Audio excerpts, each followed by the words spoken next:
Hi friends, എല്ലാവർക്കും എൻ്റെ പുതിയ വീഡിയോയിലേക്ക് സ്വാഗതം. നമ്മളുടെ ഇന്നത്തെ റെസിപ്പി എന്ന് പറയുന്നത് ഒരു പാൽ കേക്കാണ്. അപ്പം നമുക്കത് എങ്ങനെയാണ് തയ്യാറാക്കുന്നതെന്ന് നോക്കാം. ഇതിനായിട്ട് നമുക്കൊരു മുട്ട പൊട്ടിച്ചൊഴിക്കുക. ഇതിലേക്ക്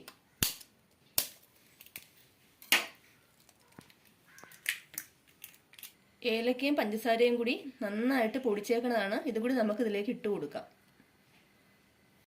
ഒരു നുള്ളു ഉപ്പും കൂടി ഇട്ട് കൊടുക്കാം ഇതിലേക്ക്.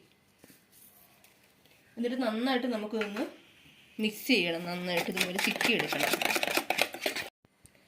ഇത് ഇത്രയും സ്പൂൺ പഞ്ചസാരയും കൂടി ഇതിലേക്ക് ഇട്ട് കൊടുക്കുവാണ്. ഇതും കൂടി നമുക്ക് ഇട്ട് കൊടുക്കാം. എന്നിട്ട് നന്നായിട്ട് നമുക്കൊന്ന് മിക്സ് ചെയ്തെടുക്കാം.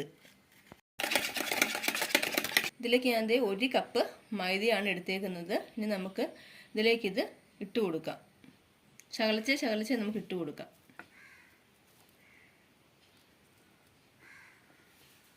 എന്നിട്ട് കൈ വെച്ച് നന്നായിട്ടൊന്ന് മിക്സ് ചെയ്ത് കൊടുക്കുക.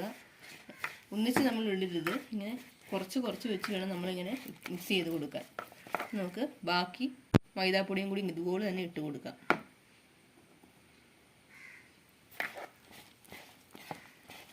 ഇത് 1/2 കപ്പ് പാൽപ്പൊടിയാണ് ഞാൻ എടുത്തേക്കണത്. ഇനി നമുക്ക് ഇതും കൂടി ഇതിലേക്ക് ഇട്ട് കൊടുക്കാം. എന്നിട്ട് നന്നായിട്ടൊന്ന് മിക്സ് ചെയ്ത് കൊടുക്കുക. നന്നായിട്ട് ഇങ്ങനെ കുഴച്ചെടുക്കണം. നമ്മുടെ മാവ് കുറച്ച് ഡ്രൈ ആണ്. ഇതിന് ഒത്തിരി ഡ്രൈ ആകരുത് നമ്മുടെ മാവ്. അതുകൊണ്ട് ഞാൻ ഒരു ശകലം പാലും കൂടി ചേർത്ത് കൊടുക്കുവാണേ. ചെറു ചൂടുള്ള പാലാണ്. ഇതും കൂടി നമ്മളിതിലേക്ക് ആവശ്യത്തിനനുസരിച്ച് നമ്മൾ ഇതുപോലെ കുറച്ച് ചേർത്ത് കൊടുത്ത് ഒന്നും കൂടി മിക്സ് ചെയ്ത് കൊടുക്കാം. നമുക്കിതുപോലെ നന്നായിട്ട് നല്ല സോഫ്റ്റ് ആകണം. നല്ല സോഫ്റ്റായിട്ട് ഇത് കുഴച്ചെടുക്കാം. 1 സ്പൂൺ നെയ്യാണ്. ഇതും കൂടി ഇതിലേക്ക് ഇട്ട് കൊടുക്കാം. നല്ല സോഫ്റ്റായി കിട്ടാൻ വേണ്ടിയിട്ട് ഒന്നുകൂടി നന്നായിട്ട് സോഫ്റ്റ് ആകും നമ്മൾ ഈ നെയ്യ് ചേർക്കുകയാണെങ്കിൽ. ഇതും കൂടി നമുക്ക് നന്നായിട്ടൊന്ന് മിക്സ് ചെയ്ത് കൊടുക്കാം ഇതിൻ്റെ കൂടെ.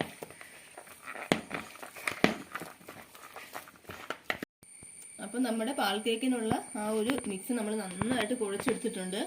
ഇനി നമുക്കിതൊന്ന് ഇത്തിരിയും കൂടി സോഫ്റ്റ് ആവണമെങ്കിൽ ഒരു 15 മിനിറ്റ് കൂടി നമുക്കിതൊന്ന് റെസ്റ്റ് ചെയ്യാൻ വെക്കാം. എന്നിട്ട് ഞാനൊരു ശകലം ഗോതമ്പ് പൊടി ഞാൻ ഇതിലേക്ക് ഇങ്ങോട്ട് വിതറുവാണ്.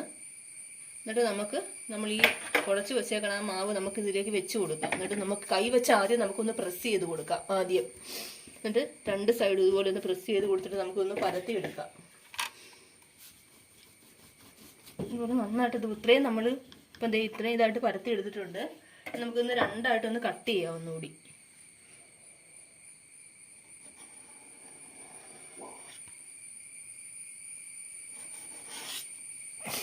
എന്നിട്ട് വീണ്ടും നമ്മൾ ഈ മാവ് ഇതേപടി തന്നെ വെച്ചിട്ട് ഇതിൻ്റെ മീതയിലേക്ക് ഇങ്ങനെ വെച്ച് കൊടുക്കുക. എന്നിട്ട് ഇത് ഇങ്ങനെ വെച്ചിട്ട് നമുക്ക് ഒന്നുകൂടി ഇതൊന്ന് പരത്തിയെടുക്കാം.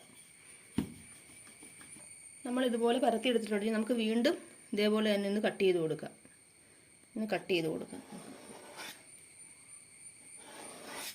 എന്നിട്ട് വീണ്ടും ഇതുപോലെ തന്നെ നമ്മൾ മുമ്പ് ചെയ്ത അതേ മെത്തേഡിൽ തന്നെ നമുക്ക് ഇങ്ങനെ വെച്ച് കൊടുക്കാം. എന്നിട്ട് വീണ്ടും ഇത് വെച്ച് നന്നായിട്ട് നമുക്കൊന്ന് പരത്തിയെടുക്കാം.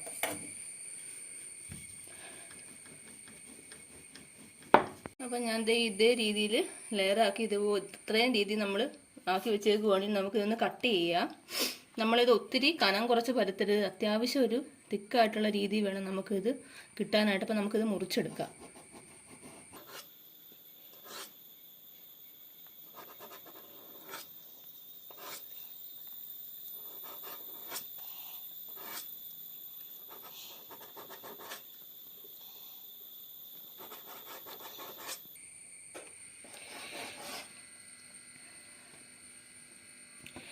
നമുക്ക് ഇത് 2ആയിട്ട് ഒന്നുകൂടി നമുക്കിതൊന്ന് കട്ട് ചെയ്തെടുക്കണം.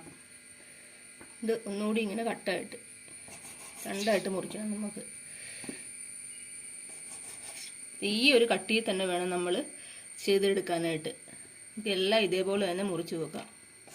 അപ്പം നമ്മുടെ എണ്ണ നന്നായിട്ട് ചൂടായി വന്നിട്ടുണ്ട്. ഇനി നമ്മൾ റെഡിയാക്കി വെച്ചിരിക്കുന്നത് നമുക്ക് ഇതിലേക്ക് ഇട്ട് കൊടുക്കാം. നമുക്ക് ഫ്രൈ ചെയ്തെടുക്കാം. ആദ്യം നമ്മളൊന്ന് ഹൈ ഫ്ലെയിമിലാണ് വെക്കണത്.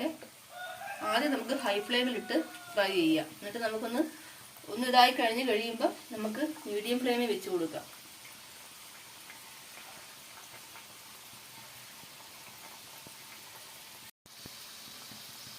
അപ്പം ഇനി നമുക്ക് മീഡിയം ഫ്ലെയിമിൽ ഇട്ട് കൊടുക്കാം.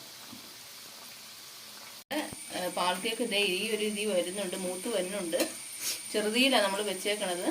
അല്ലെങ്കിൽ കരിഞ്ഞു പോകും. നമ്മൾ ഇങ്ങനെ ഇടയ്ക്ക് ഇതിൻ്റെ മൂപ്പ് നോക്കണം. ഇത്രയും കൂടി ഒരു ബ്രൗൺ കളറായിട്ട് വരുമ്പോൾ നമ്മുടെ പാൽ കേക്ക് റെഡി ആകത്തുള്ളൂ. അതുവരെ നമുക്ക് ഇതുപോലെ ഒന്ന് മറിച്ചിട്ട് കൊടുക്കാം.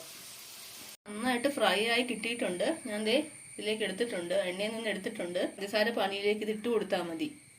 ഇനി നമുക്ക് പാൽ കേക്കിനായിട്ട് നമുക്ക് പഞ്ചസാര പാനിയാക്കണം. അതുകൊണ്ട് ഞാൻ ഇതിലേക്ക് കുറച്ച് വെള്ളം ഒഴിച്ച് കൊടുക്കുവാണ്. ഇതിലേക്ക് കുറച്ച് വെള്ളം ഒഴിച്ചു, അതുപോലെ തന്നെ കുറച്ച് പഞ്ചസാരയും കൂടി നമ്മൾ ഇതിലേക്ക് ഇട്ട് കൊടുക്കുവാണ്.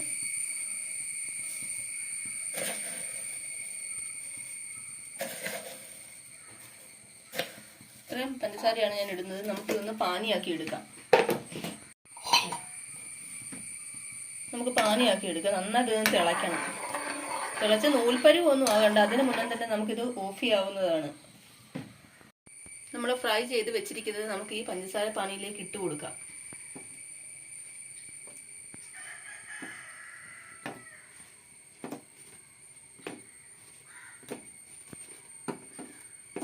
കൊടുക്കണം. തിരിച്ചും മറിച്ചും ഇതേപോലെ ഇങ്ങനെ കൊടുക്കണം.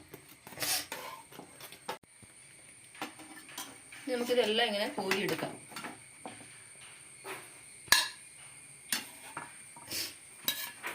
അപ്പം നമ്മുടെ പാൽ കേക്ക് റെഡിയായിട്ടുണ്ട്. നിങ്ങളെല്ലാവരും ട്രൈ ചെയ്ത് നോക്കുക. അതുപോലെ തന്നെ എൻ്റെ വീഡിയോ ഇഷ്ടമായെങ്കിൽ നിങ്ങൾ ലൈക്ക് ചെയ്യാനും ഷെയർ ചെയ്യാനും സബ്സ്ക്രൈബ് ചെയ്യാനും മറക്കരുത്. ഇനിയും എൻ്റെ ഇതുപോലുള്ള വീഡിയോസിനായിട്ട് നിങ്ങൾ എൻ്റെ ചാനൽ സബ്സ്ക്രൈബ് ചെയ്യുക. അതുപോലെ തന്നെ തൊട്ടടുത്തുള്ള ആ ബെല്ലൈക്കൺ കൂടി ഒന്ന് ക്ലിക്ക് ചെയ്യുക. Thank you.